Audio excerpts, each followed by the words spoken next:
Adventure Time wasn't just a kid's show. Behind its candy-colored exterior lurked some of the most disturbing concepts ever smuggled into children's entertainment. But one episode stands above the rest in pure psychological horror. No One Can Hear You. You know, the episode where a deer takes off his hooves to reveal human hands? Something about this episode just feels off. It doesn't just scare you, it lingers. The unease doesn't come from a simple spooky monster, even though the deer is pretty spooky, or any jump scares. No, there's something deeper at play here, a hidden meaning beneath the madness. After breaking down every frame, analyzing every symbol, and revisiting what led up to this episode, I think I've finally figured out what makes No One Can Hear You so uniquely unsettling. And the answer isn't just about a creepy deer or Jake acting weird, it's something far more personal, something we've all experienced. First, let me give you a little episode of recap to get you caught up. The episode begins in the Candy Kingdom, where a wild deer is causing havoc, licking the faces of the candy people. But this isn't your typical monster attack, it's actually something much more unsettling. Finn and Jake charge in to handle the situation, but things go south pretty fast. Jake is thrown off and kicked in the head. Now I want you to remember the animation style as Jake gets kicked in the head, and notice that it's in the deer's stride. It's not an actual targeted attack, when Finn's, however, is. Finn does last longer on the deer, but the deer brutally stomps on his legs, breaking them completely. Then, as if that weren't enough, it throws him against a building until he loses consciousness. Again, the animation style here, we see the lines coming off Finn's head to show his impact against the building. Very intentional choice is made here. But what follows is even stranger. Finn wakes up in a hospital bed, both legs in casts, and he calls out for Dr. Ice Cream, but no one responds. The entire hospital is abandoned. Determined despite his condition, Finn gets himself into a wheelchair and ventures outside, only to discover that the entire Candy Kingdom is completely deserted. The streets are empty. When have we ever seen this before? Off the bat, something is up. However, he does find Jake, digging through trash, rambling about how the candy people are just hiding for a surprise party he's been waiting for 6 months. We'll get to the 6 months part, but Jake isn't the reliable best friend Finn knows. He's delusional. This isn't just played for horror. Jake's behavior feels wrong on a fundamental level. And the deeper we go into this episode, the more obvious it becomes. Something is terribly off, but it's not just the deer or the missing candy people. Jake's behavior, Finn's injuries, the surreal sense of time passing, the bizarre dreamlike logic of the world, it's all pointing to something. But what? As the episode progresses, Finn and Jake sit by a fire, eating hot dogs Jake salvaged from the trash, charring off the rotten parts to make them edible. Finn finally voices his concerns about the missing candy people, and Jake's response? Aggressive, violent. He grows enormous, looms over Finn, and demands that he not ruin the surprise. And here's where things get weird. Jake drops the knowledge that he's been waiting 6 months for this party, and Finn has no memory of this time passing. But the moment that seals the deal here is when bugs crawl out of Jake's ears as he laughs. At this point, something clicks. Jake isn't just acting strange, Jake actually represents something. In fact, this entire situation represents something. And when Finn finally makes his way to the sewer and finds the candy people trapped, weakly whispering in the darkness, the truth starts to take shape. He finds out who did all this, and it was in fact the deer from the very beginning. And then the most memorable part of this episode happens. The deer takes off his hooves to reveal human hands underneath. What does all this mean? Because this isn't just random weirdness. This is the key to understanding everything. No One Can Hear You isn't just a horror episode. It's a Finn coma dream depicting his internal struggle with letting go of his childhood and growing up. Now I know what you're thinking, coma theory, how lazy, but it's not one of those. Finn's injuries, the missing candy people, Jake's obsession with a surprise party, the deer's horrifying reveal, I'll explain it all. First and foremost, why is Finn having trouble letting go of his childhood and growing up? Well, it all starts by what happened 10 episodes earlier in Too Young. Remember that episode? Princess Bubblegum, after being temporarily de-aged, finally gives Finn what he's always wanted, a relationship. They go on dates, they kiss, everything seems perfect. But then, the moment Finn feared most happens. PB grows back to her normal age, and just like that, everything changes. She looks at Finn, at the same boy she just kissed just moments ago, and suddenly, he's not a romantic option anymore. He's just a kid. I mean, the heartbreak on Finn's face says it all. But Too Young doesn't show us what happens next inside Finn's mind. It doesn't explore how this moment reshapes his understanding of himself, of love, of growing up. That's what No One Can Hear You is. It's not just a standalone horror episode. It's Finn's subconscious trying to process what just happened to him. And once you see it through this lens, everything in this episode starts making perfect, chilling sense. Jake, Finn's best friend, his guide, the one person he always relies on, spends this entire episode acting completely insane. Now you might be saying that's because of his head injury. I mean, we obviously see bandages over his head, and he's constantly saying ouchies while touching his head throughout the entire episode. But remember remember in the beginning when I told you to remember the animation style of their two injuries. Jake's is much more deliberately shown in a way that his injury was not near as bad as Finn's was. Yes, he does get kicked, but it's in the stride of the deer. It's not a targeted attack. And when Finn gets thrown up against a tree, we see the animation coming off of his head to show that he got hit pretty hard. That's why I don't think Jake is acting insane because of his head injury. I think the only reason he has a head injury is Finn's subconscious projecting that onto Jake. Now, what if I told you that Jake's behavior in this episode isn't just random? What if it's symbolic? Jake isn't just Finn's goofy best friend in this episode like we've stated before. Jake represents Finn's childhood itself. And suddenly, his delusions start to make perfect sense. The 6-month wait for a surprise party? That's Finn's subconscious clinging to the idea that childhood is still waiting for him. That something magical will come along and make things the way they were before. The aggressive, even violent reaction when Finn questions the party, that's what happens when we resist change. Childhood doesn't just fade away peacefully, it fights. It refuses to accept reality. And then, the most unsettling part, the bugs crawling from Jake's ear. This is one of the most overlooked details in the entire episode, but when you think about it, it's pretty horrifying. The image of something crawling inside his head, it's a grotesque physical representation of something that has been rotting inside Finn's mind. Because refusing to grow doesn't just hold you back, it decays you. At this point in the episode, Finn finally realizes where everybody might be, because he hears whispers coming from the sewer. It's a moment of realization, his subconscious guiding him toward the truth. And he tries to act on it. He pushes himself forward, determined to investigate, determined to escape, but just as he's about to make it, Jake stops him. Jake doesn't just hold him back, he becomes aggressive, vicious, dangerous. This is crucial, because if Jake represents Finn's childhood self, then this moment means one thing. Childhood doesn't just let you lead, it fights back. And in that fight, Finn loses. He wakes up again, but this time tied to a post. And that's when he sees it. Jake sitting across from him, playing with puppets, trash and marionette dolls arranged in a mock birthday party, a fake version of the Candy Kingdom, a forced illusion to keep Finn from seeing the truth. And here's what makes this moment so deeply disturbing. Jake isn't just distracting Finn, he's rewriting reality itself. Because childhood, when pushed to its limits, doesn't just resist change, it actively replaces reality with fantasy. It pretends that nothing is wrong. Jake, completely lost in his delusion, wants Finn to stay here forever. Because if Finn stays here, playing along, he never has to grow up. But Finn knows better. This isn't real, this isn't where he belongs. So he does something incredibly important. For the first time in this episode, he outsmarts Jake. Finn pretends to go along with the illusion. He tells Jake, "You won't run away?"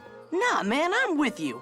Happy birthday, Jake. Really? Jake, believing him, unties him. And then, the moment childhood loses its grip, Finn immediately runs for the sewer. This is the first major sign that Finn is starting to accept growing up, because Finn realizes something crucial. His childhood self, Jake, isn't just delusional, he's easily tricked, easily outsmarted. And that means childhood isn't some unbeatable force holding him back, it's something he can outgrow. Just when Finn thinks he's escaped, Jake actually shows up in the sewer too. But the unsettling part about this is, even when Jake's down there, surrounded by trapped and terrified candy people, Jake is still in denial. He looks around at the horrific scene unfolding before him, candy people weakly moaning, glued to the walls, and he still believes they're here for his birthday party. This is Jake at his most delusion, and more importantly, this is Finn's childhood mindset refusing to let go one last time. Even when the truth is right in front of him, Finn's subconscious, his old self, still clings to the fantasy, but Finn has finally had enough. He turns to Jake, and in an act of pure desperation, he punches him, and finally, Jake snaps out of it. And this moment, this is the breakthrough. Finn has spent this entire episode fighting against the idea of growing up, trapped in a surreal nightmare where his childhood self, Jake, has kept him stuck in place. But here, in this moment, he realizes something profound. He doesn't have to destroy his childhood to move forward. He doesn't have to abandon it. He just has to accept reality. And that's exactly what happens. Because from this point on, Finn and Jake work together to fight the deer. And just think about that. Before this moment, Jake had been the very thing holding Finn back, clinging to childhood, resisting change. But now, they fight together. So, Finn and Jake, finally working together, face the true horror of the episode, the deer. We all remember the reveal, the slow rise onto its hind legs, the disturbing unnatural movement, and then it lifts its front hooves and removes them like gloves, revealing human hands. For a lot of people, including me when I first watched the episode, this is definitely where the horror peaks. What if I told you this moment isn't just disturbing, it's the key to everything? Because this is the moment Finn sees the world world differently. The deer removing its hooves symbolizes Finn's growing understanding of reality. In childhood, everything is simple. Good guys and bad guys, heroes and villains, right and wrong. But growing up means realizing the world isn't that simple. Things aren't always what they seem. The deer taking off its hooves is Finn's mind finally accepting this terrifying truth. And what happens next? Like we said, he doesn't fight alone. Now Jake is fighting by his side, and together they defeat the deer, and then they throw it down the sewer. But listen closely, because the sound effect is a toilet flushing.